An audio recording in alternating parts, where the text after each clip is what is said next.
लिखिएगा परिक्षेपण क्षमता, हेडिंग डालिए परिक्षेपण क्षमता, परिक्षेपण क्षमता लिखेंगे। अच्छा, परिक्षेपण को थोड़ा सा और याद कर लो तो आपको याद रहेगा। परिक्षेपण को बोलते हैं वर्ण विक्षेपण। क्या बोलते हैं? वर्ण विक्षेपण।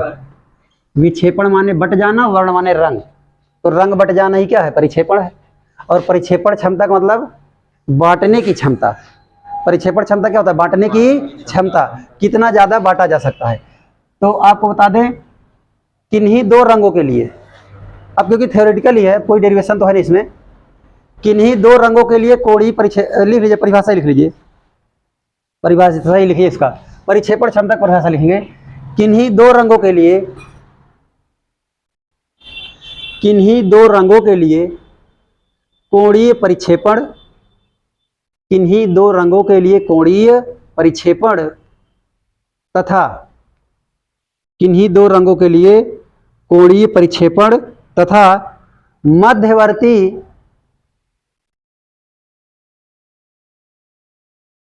किन्हीं दो रंगों के लिए कोणीय परिक्षेपण तथा मध्यवर्ती किरण के किरण के आगे ब्रैकेट में रंग लिख लीजिए कि इसका भी मतलब रंग ही हुआ, क्योंकि जो किरण आएगी वो किसी न किसी रंग की ही होगी। तथा मध्यवर्ती किरण के विचलन कोण के अनुपात को, किन्हीं दो रंगों के कोणीय परिक्षेपण, किन्हीं दो रंगों के कोणीय परिक्षेपण तथा मध्यवर्ती रंग के विचलन कोण के अनुपात को परिक्षेपण क्षमता कहते हैं।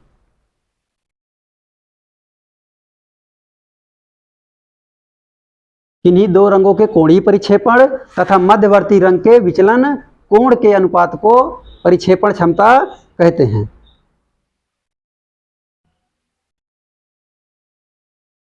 इसे ओमेगा से प्रदर्शित करते हैं। देखिएगा, इसे ओमेगा से प्रदर्शित करते हैं, इसे ओमेगा से प्रदर्शित करते हैं। अब आप देखिए परिभाषा के हिसाब से फार्मूला बना लीजिए। किन्हीं दो रंगों के लिए क्या है? कोणीय परिक्षेपण। किसका किसका अनुपात है? परिक्षेपण क्षमता दो चीजों का अनुपात है। किसका किसका अनुपात है? बी और आर का। कोणीय परिक्षेपण और विचलन कोण का अनुपात है। किन्हीं दो रंगों का कोणीय परिक्षेपण और मध्यवर्ती किरण का विचलन कोण। तो आप ये बताइए, ये जो आप 7 रंग लिखते हो, 7 रंग में अभी आपने लिखा था V I B G Y O R, आपने ये बनाया था। इसमें आप जो है कि ये हमने विचलन कोणीय परिक्षेपण किसका किसका निकाला था? V और R के बीच। और ये कितना आया था कोणीय परिक्षेपण? पहले हम लिख देते हैं इसको, पहले हिंदी में लिखते हैं। कोणीय परिक्षेपण, कोणीय परिक्षेपण बटे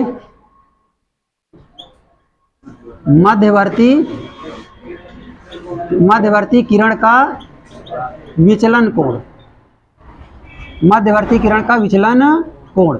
अब बताइए कोणीय परिक्षेपण आपका क्या हो जाएगा? Delta V minus delta R अपान, इसमें इंटू ए कहाँ है? ये तो विचलन कोण का अंतर है, तो कोणीय परिक्षेपण आएगा ही। या तो आप डायरेक्ट ये लिख दीजिए ना, अगर आप ये नहीं लिखना चाहते तो थीटा लिख दीजिए। मध्यवर्ती किरण, मध्यवर्ती इसमें किरण कौन सी है? 3 से, ये बीच वाला है ग्रीन। तो यहाँ पर क्या हो जाएगा? विचलन कोण किसका? ग्रीन वाले का। विचलन कोण किसका हो जाएगा? ग्रीन का। तो आप देखिए कोणीय परिक्षेपण और मध्यवर्ती किरण का विचलन कोण, इन दोनों के अनुपात को ही क्या कहा जाता है? परिक्षेपण क्षमता। और इसे यहाँ पर लिख दिए परिक्षेपण क्षमता, परिक्षेपण क्षमता, ये हो जाएगा। और इसे कैसे दिखाते हैं? इसको दिखाते हैं आपको ओमेगा से। अब इसके बाद देखिएगा, थीटा को आप जानते हैं, थीटा कब आया था? विचलन कोणों का अंतर है ये। थीटा क्या है? विचलन कोणों का, कोणीय परिक्षेपण क्या होता है? विचलन कोणों का अंतर। ये और आपका आया था delta V minus delta R आया था, अपान ये क्या हो गया? डेल्टा G हो गया। और यहाँ देखिएगा, इसको लिख देते हैं ओमेगा। अच्छा, delta V minus delta R last में क्या बना था? आप जानते हैं इसको, NV minus NR into A upon क्या बन जाएगा? Del G is equal to क्या हो जाएगा? ओमेगा। तो आप ये आपका फार्मूला बनेगा। ये आपका हो गया परिक्षेपण क्षमता। तो 3 शब्द आए हैं, तीनों को अलग अलग क्लियर रखना है ताकि कोई भी परिभाषा गलत ना हो पाए, डेफिनेशन गलत ना हो और आपको अंतर स्पष्ट रहे। लिखने से पहले एक बार तीनों को सुन लीजिएगा बस। सबसे पहले बताया गया परिक्षेपण। परिक्षेपण को ही क्या कहते हैं? वर्ण विक्षेपण। अंग्रेजी में परिक्षेपण क्या कहा जाता है? शायद डिस्पर्सन कहा जाता है। डिस्पर्सन, डिस्पर्सन कहा जाता है। स्पेलिंग देख लीजिएगा। डिस्पर्सन माने वैसे भी होता है बट जाना, बांट देना। तो परिक्षेपण मतलब बांट देना। और कौन सा परिक्षेपण? वर्ण परिक्षेपण, रंगों को बांट देना। श्वेत प्रकाश के रंगों को अलग अलग बांट देना, या श्वेत प्रकाश जब किसी प्रिज्म से गुजरता है तो उसका अवयवी रंगों में बढ़ जाना क्या कहलाता है? वर्ण विक्षेपण या परिक्षेपण कहलाता है, केवल परिक्षेपण। फिर उसके बाद बताया कोणीय परिक्षेपण क्या है? दो रंगों के विचलन कोण में अंतर, उन रंगों का क्या कहलाएगा? कोणीय परिक्षेपण कहलाएगा। दो रंगों के विचलन कोणों में अंतर, उन्हीं रंगों का कोणीय परिक्षेपण कहलाएगा। फिर आ गया परिक्षेपण क्षमता। तो दो रंगों का जो कोणीय परिक्षेपण होगा और उनके मध्यवर्ती किरण का विचलन कोण, इन दोनों का अनुपात क्या कहलाएगा? परिक्षेपण क्षमता। तो परिक्षेपण क्षमता क्या है? ये अनुपात है। किसका किसका अनुपात है? कोणीय परिक्षेपण का और विचलन कोण का, मध्यवर्ती के विचलन कोण का ये अनुपात है। तो ये आप इसको लिख लीजिए। आप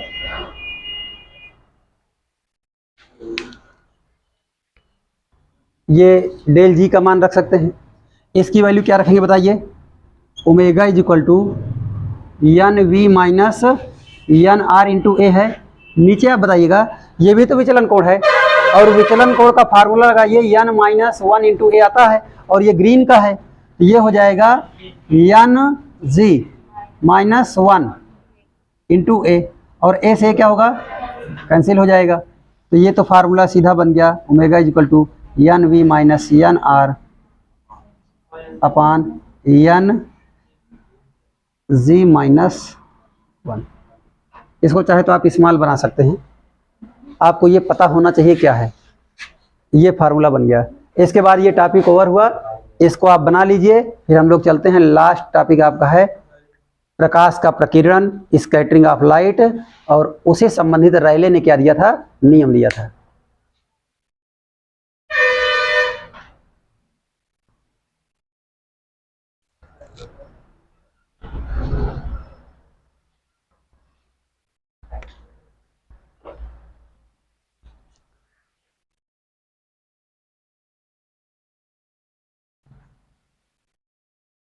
आते हैं, लिखिएगा प्रकाश का प्रकीर्णन। प्रकाश का सूक्ष्म कणों द्वारा लिखा है क्या? सूक्ष्म कणों द्वारा लिख लीजिए। वैसे छोटे कण ही प्रकीर्णित करते हैं, बाकी तो परावर्तित कर देंगे। बड़े वाले कण क्या करेंगे? परावर्तित कर देंगे। बड़े कण तो प्रकाश को परावर्तित कर देंगे, सूक्ष्म कण ही करते हैं। लेकिन लिख लीजिए, दिया है तो सूक्ष्म कणों द्वारा प्रकाश का प्रकीर्णन। प्रकीर्णन को एक बड़ा हिंदी में गांव में शब्द बोला जाता है। प्रकीर्णन जानते हो क्या होता है?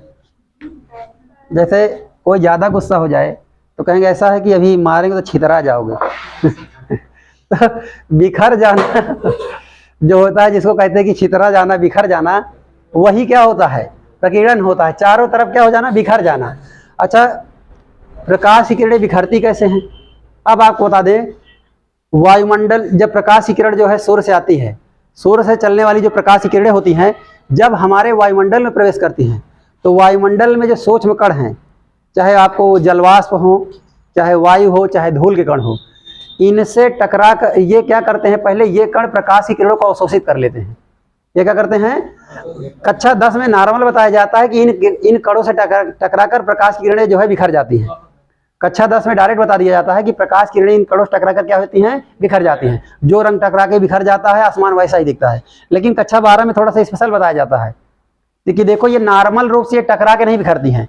ये कण क्या करते हैं? प्रकाश की किरणों के तरंग दैर्घ्य को अवशोषित कर लेते हैं, और जिस रंग के तरंग दैर्घ्य को अवशोषित करेंगे, चाहे लाल रंग के तरंग दैर्घ्य को अवशोषित करें, लाल रंग का तरंग दैर्घ्य अलग होगा, नीले रंग का तरंग दैर्घ्य अलग होगा, ग्रीन का तरंग दैर्घ्य क्या होगा? अलग होगा। सबका तरंग दैर्घ्य अलग अलग होता है। जिस रंग के तरंग दैर्घ्य को अवशोषित करते हैं, बाद में उसको अन्य दिशाओं में उसी को उत्सर्जित करते हैं।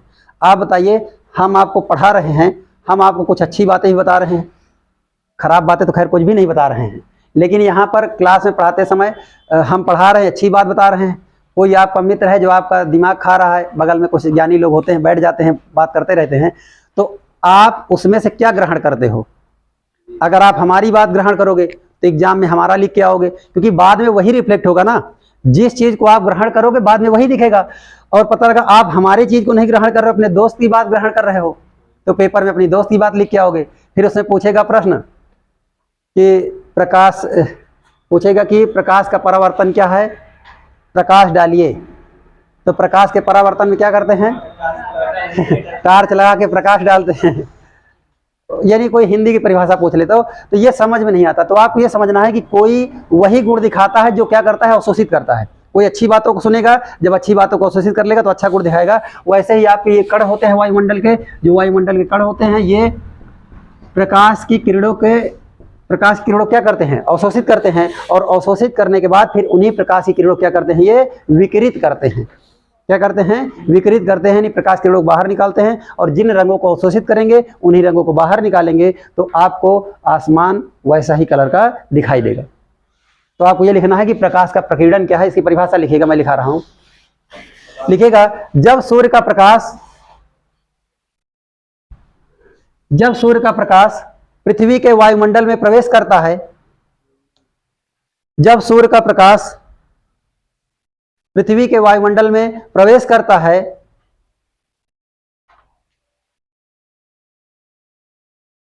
जब सूर्य का प्रकाश पृथ्वी के वायुमंडल में प्रवेश करता है,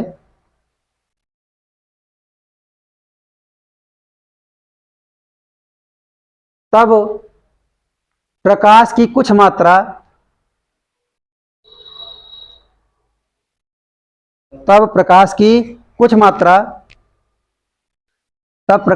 मात्रा वायुमंडल में उपस्थित सूक्ष्म कणों द्वारा अवशोषित कर ली जाती है।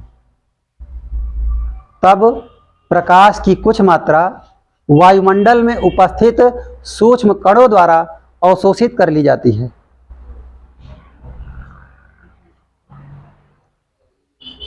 तब प्रकाश की कुछ मात्रा वायुमंडल में उपस्थित सूक्ष्म कणों द्वारा अवशोषित कर ली जाती है।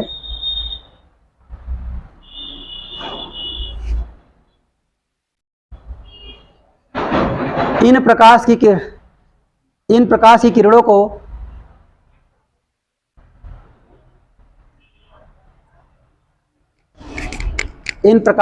को और चाहे तो आप इसको ब्रैकेट में लिख लीजिए प्रकाश की मात्रा को, इन प्रकाश की किरणों को, और ब्रैकेट में क्या लिख लेंगे, प्रकाश की मात्रा को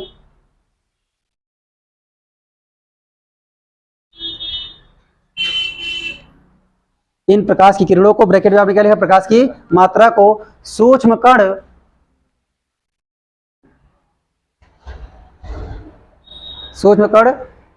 बाद में विकिरित कर देते हैं, बाद में विकिरित करते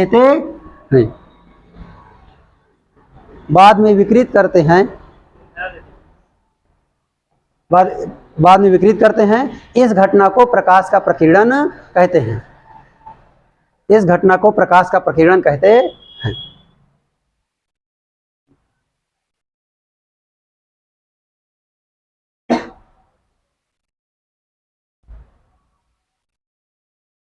इस घटना को प्रकाश का प्रकीर्णन कहते हैं। ये लिख लिए हैं। आपको बचपन में एक वो याद होगा, देखो फिजिक्स पढ़ना कितना इंटरेस्टिंग है, सोचो तो इंटरेस्टिंग है, नहीं तो नहीं है। इसमें पहेलियों को जोड़ना चाहिए चैप्टर में। क्या है, एक थाल मोती भरा, सबके सिर पर औंधा धरा, ऐसे पहेलियां बुझाई जाती है कि नहीं? क्या होता है, आसमान? यही है कि दूसरी पहेली है? हिंदी में मैं वीक हूँ। यही है, ये ऐसे पहेलियां बोली जाती है कि एक थाल मोती भरा, सबके सिर पर औंधा धरा। क्या है? आसमान है। मोती क्या है उसमें? तारे। तारे क्या हो जाएंगे? मोती। तो ये बताइए, ये दोपहर के समय जब आसमान साफ होता है तो नीला क्यों दिखाई देता है? इसका मतलब ये हुआ कि उस समय जो वायुमंडल के सूक्ष्म कण हैं वो नीले रंग को अवशोषित कर रहे हैं, और नीले रंग की किरण को ही क्या कर रहे हैं? वो सर्जित कर रहे हैं। जिसको अवशोषित करेंगे उसी को वहीं पर क्या करेंगे? वो सर्जित कर देंगे। अच्छा, प्रकाश की किरण जब वहाँ सूर्य से चलती है तो धरती पर क्या सीधा स्ट्रेट आती है, सीधे आ रही हैं। लेकिन जो सूक्ष्म कण अवशोषित कर लेते हैं ना, वो अवशोषित करने के बाद वो अपने ही चारों दिशाओं में वहीं पर क्या करते हैं? वहीं पर विकृत कर देते हैं। तो नीला रंग वहीं क्या होता है? फैल जाता है। अंतरिक्ष में कोई रंग नहीं होता। अंतरिक्ष का रंग क्या होता है? ब्लैक होता है। क्यों? क्योंकि वहां पर कोई माध्यम ही नहीं है जो किसी कलर को रोक सके। वहां पर आपको, अगर आप वायुमंडल से ऊपर चले जाए तो अंतरिक्ष आपको क्या दिखेगा? ब्लैक दिखेगा। केवल आपको यहाँ, आप वायुमंडल के नीचे हैं इसलिए आपको आसमान नीला दिखाई दे रहा है। जब आप अंतरिक्ष में जाएंगे तो फिर वो नीला नहीं दिखाई देगा। फिर अंतरिक्ष आपको कैसा दिखाई देगा? ब्लैक। क्योंकि वहां पर कोई कण नहीं है जो किसी प्रकाश की किरण को अवशोषित करके उसको रोक सके, जो किसी प्रकाश की किरण को अवशोषित करके उसको रोक सके। इस तरह से ये बताइए, ये फिर आगे उदाहरण। अच्छा, रेले ने एक नियम दिया था, रेले का नियम लिख लीजिए इसमें, फिर उसके बाद एक उदाहरण देख खत्म करते हैं चैप्टर को। रेले का नियम लिखिए, हो गया। रेले का प्रकीर्णन संबंधी नियम लिखिएगा पहले। रेले का प्रकीर्णन संबंधी नियम, रेले का प्रकीर्णन संबंधी नियम, रेले का प्रकीर्णन संबंधी नियम, ये आपको लिखना है। अब रेले का प्रकीर्णन संबंधी नियम क्या है, हम आपको ये बता देते हैं। देखिए, प्रकीर्णन हो गया, ये तो सबको बात पता चल गई, लेकिन रेले ने ये बताया कि कितनी मात्रा में प्रकीर्णित होता है। रेले ने क्या बताया? प्रकीर्णित प्रकाश की मात्रा के बारे में बताया कि आखिर कितना प्रकीर्णित होगा। तो आपको लिखना है, इन्होंने बताया था कि जो प्रकीर्णित प्रकाश की मात्रा होती है वो अवशोषित या उत्सर्जित प्रकाश के तरंग दैर्घ्य के चतुर्थ घात के व्युत्क्रमानुपाती होती है। प्रकीर्णित प्रकाश की मात्रा क्या होगी? उत्सर्जित प्रकाश के तरंग दैर्घ्य के चतुर्थ घात के व्युत्क्रमानुपाती। अगर इसको मैथमेटिकल बनाना चाहें तो मान लेते हैं जो प्रकाश उत्सर्जित हो रहा है उसकी तरंग दैर्घ्य लैम्डा ले लेते हैं। क्या मान लेंगे? लैम्डा। और लैम्डा की चतुर्थ घात, लैम्डा की पावर 4, लैम्डा की चतुर्थ घात मतलब लैम्डा की पावर 4, और चतुर्थ घात का व्युत्क्रमानुपाती मतलब 1 लैम्डा की पावर 4। और यही क्या होता है? प्रकीर्णित प्रकाश की मात्रा। क्या हो जाएगा? उसको इंटेंसिटी बोलते हैं, अभी ऐसे दिखाएंगे।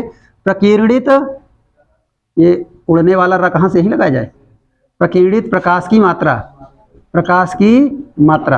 अब इसी से देकर आप परिभाषा बना सकते हैं। प्रकीर्णित प्रकाश की मात्रा जो होती है वो उत्सर्जित प्रकाश के तरंग दैर्घ्य की चतुर्थ घात का व्युत्क्रमानुपाती। ये उत्सर्जित प्रकाश का तरंग दैर्घ्य लैम्डा मान लीजिए, उसकी चतुर्थ घात का मतलब उसकी पावर क्या लगा दीजिए? 4, और उसका व्युत्क्रमानुपाती होने का मतलब यह कि इसको 1 लैम्डा की पावर 4। तो आप पहले परिभाषा लिख लीजिए, तब इसको लिखिएगा। रेले के अनुसार प्रकीर्णित प्रकाश की मात्रा, रेले के अनुसार प्रकीर्णित प्रकाश की मात्रा,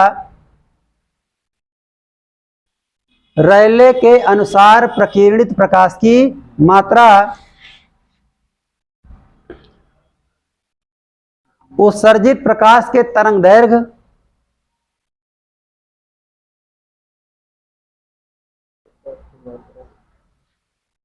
उत्सर्जित प्रकाश के तरंग दैर्घ्य के चतुर्थ घात के, उत्सर्जित प्रकाश के तरंग दैर्घ्य के चतुर्थ घात के, उत्सर्जित प्रकाश के तरंग दैर्घ्य के चतुर्थ घात के व्युत्क्रमानुपाती होती है। और उत्सर्जित प्रकाश के तरंग दैर्घ्य के चतुर्थ घात के व्युत्क्रमानुपाती होती है। उत्सर्जित प्रकाश के तरंग दैर्घ्य के चतुर्थ घात के व्युत्क्रमानुपाती होती है। यह परिभाषा है। परिभाषा के अलावा आप देखिए तो उसको हमें मैथमेटिकल गणितीय रूप देना होता है। तो ये बताया था कि जो प्रकीर्णित प्रकाश की मात्रा होगी वो बराबर होगी, किसके बराबर होगी? उत्सर्जित प्रकाश के तरंग दैर्घ्य की चतुर्थ घात। तो उत्सर्जित प्रकाश के तरंग दैर्घ्य हो गया और उसका ये क्या हो गया? चतुर्थ घात, मतलब उसकी पावर 4 हो गई, और उसके व्युत्क्रमानुपाती होता है ना, तो इसलिए क्या कर दिए? 1 लैम्डा की पावर 4। अगर अनुक्रमानुपाती बोलता तो 1 नहीं लगाते, डायरेक्ट लिख देते। तो अच्छा, इसकी इंटेंसिटी कैसे दिखाते हैं? आई से। तो आई बराबर 1 लैम्डा की पावर 4। तो ये आपका फार्मूला बन जाएगा। रेले का नियम हो गया और ये चैप्टर लगभग खत्म, ये चैप्टर खत्म हो जाएगा।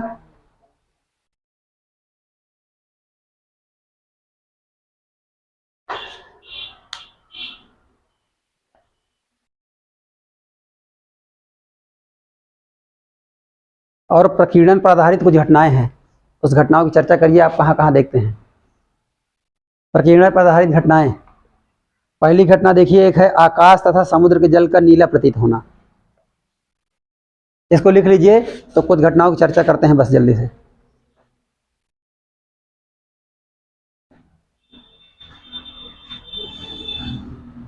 कल आपकी हिंदी क्लासेस जो नहीं आए हैं उनको बता देना। मान लीजिए आज जाए समय से, तो हिंदी क्लास 6:30 बजे से रहेगी। हम तो कह सकते थे, लेकिन हमने जसमन सर को इसलिए कहा था क्योंकि जसमन सर को लगने लगा था कि हमको नहीं पूछ रहे हैं, इसे हम तो नहीं बोला। हमने कहा सर आप बोलिए उनको, तब वो आएंगे। तो हमने कहा सर, तो सर बोले हैं आज उनसे, वो कल आएंगे पढ़ाएं। ठीक है, उन्होंने टाइम दिया 6:30 का, तो आप लोग आ जाएंगे टाइम से। तो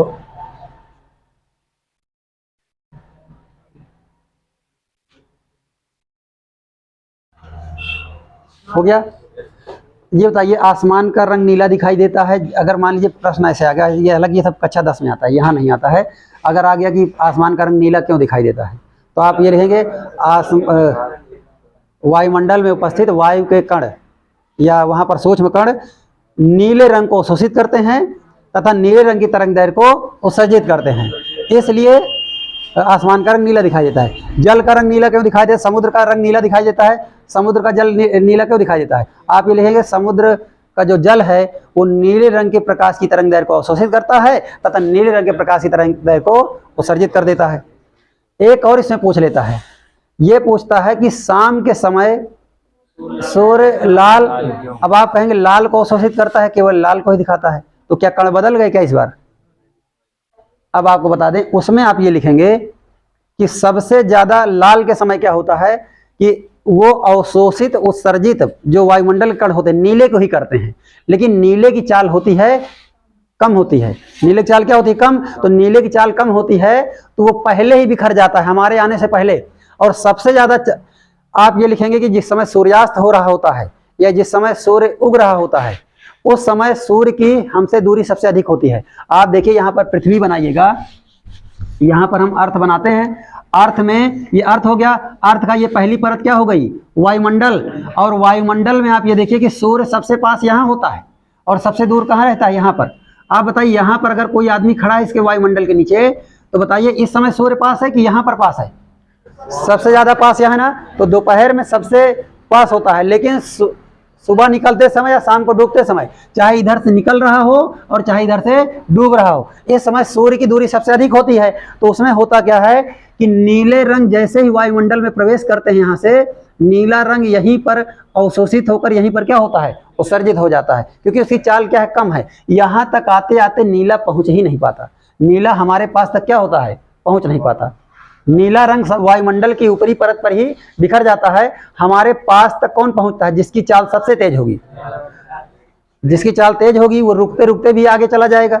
जैसे मान लो 3 बाइक स्पीड से आ रही हूँ, सबसे आसानी से किसको रोक पाएंगे? जिसकी स्पीड सबसे कम होगी। जिसकी स्पीड सबसे अधिक होगी उसके आगे बैठ जाएंगे तो हैंडल बैठा के आगे लेके चला जाएगा, तो वो ज्यादा देर में रोक पाएगा कि नहीं उसको? तो सबसे आगे तक कौन चला आता है? रेड। और सबसे लास्ट तक रेड आता है, इसलिए आसमान को समय क्या दिखाई देता है? लाल दिखाई देता है। नीला रंग बिखर जाता है, हमारी आंखों तक पहुंच नहीं पाता। क्यों? क्योंकि उस समय सूर्य क्या होता है? सबसे दूर होता है। और इस समय नीला रंग दोपहर के समय जो बिखरता है, बिखरता तो है ही, लेकिन बिखरने के साथ साथ हमारी आंखों तक पहुंच भी जाता है। क्यों? क्योंकि सूर्य इस समय क्या है? पास है। तो डूबते समय और दोपहर के समय समझ आइए, डूबते समय आप क्या लिखेंगे कि वायुमंडल में जो सूक्ष्म कण है वो नीले रंग को अवशोषित करते हैं, उत्सर्जित भी कर देते हैं, अवशोषित करते हैं, उत्सर्जित भी कर देते हैं। लेकिन उस समय क्या होता है कि सूर्य हमसे बहुत अधिक दूरी पर होता है और हम क्षितिज से काफी दूर होते हैं, जिससे नीला रंग हमारी तक पहुंच नहीं पाता, लाल पहुंचता है। लेकिन दोपहर के समय नीला इसलिए दिखाई देता है।